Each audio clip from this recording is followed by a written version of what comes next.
सर्वमंगल मांगल्य शिवे सर्वार्थ साधिके शरण्य त्र्यंबके गौरी नारायणी नमोस्तुते। आज है तीसरा नवरात्र यानी माँ चंद्रघंटा की स्तुति करने का दिन। आज हम सुनेंगे दुर्गा सप्तशती से अध्याय 3 और 4 महिषासुर का वध। महर्षि मेधा ने कहा, महिषासुर की सेना नष्ट होती देखकर सेनापति चिक्षुर क्रोध में भरकर देवी के साथ युद्ध करने के लिए आगे बढ़ा। वह देवी पर इस प्रकार बाणों की वर्षा करने लगा मानो सुमेरु पर्वत पानी की धार बरसा रहा हो, परंतु देवी ने अपने बाणों से उसके बाणों को काट डाला तथा उसके घोड़े और सारथी को मार दिया।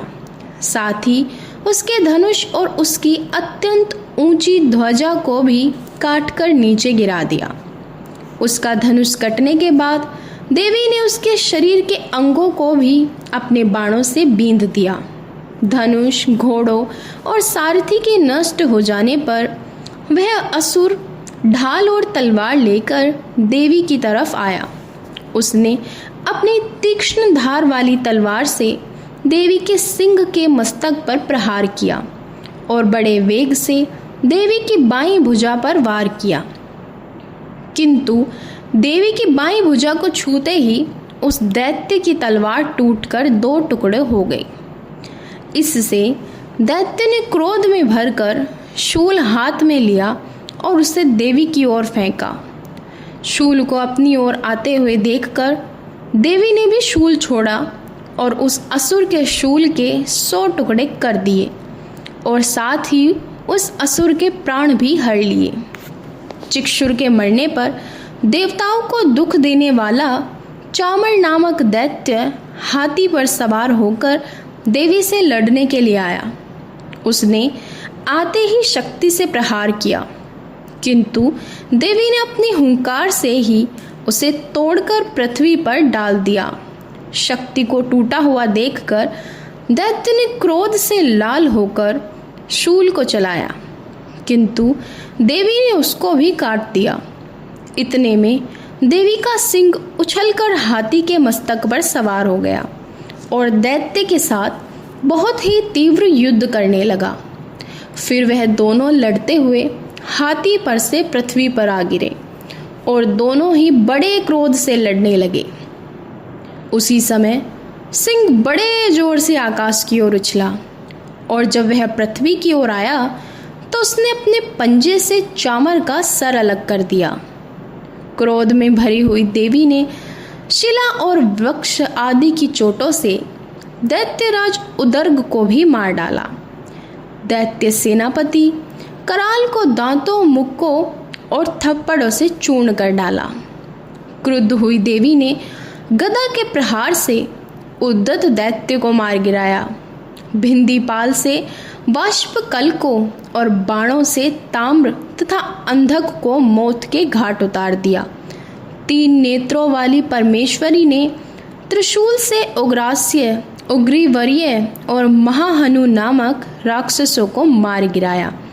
उसने अपनी तलवार से विडाल नामक दैत्य का सर काट डाला तथा अपने बाणों से दुर्धर और दुर्मुख नामक राक्षसों को यमलोक पहुंचा दिया।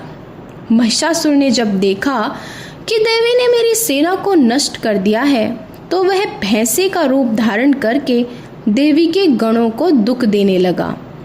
उन गणों को उसने मुख के प्रहार से, कितनों को खुरों से, कितनों को पूंछ से, कितनों को सींगों से, बहुतों को दौड़ने के वेग से, अनेकों को सिंहनाद से, कितनों को चक्कर देकर और कितनों को श्वास के झोंकों से पृथ्वी पर गिरा दिया।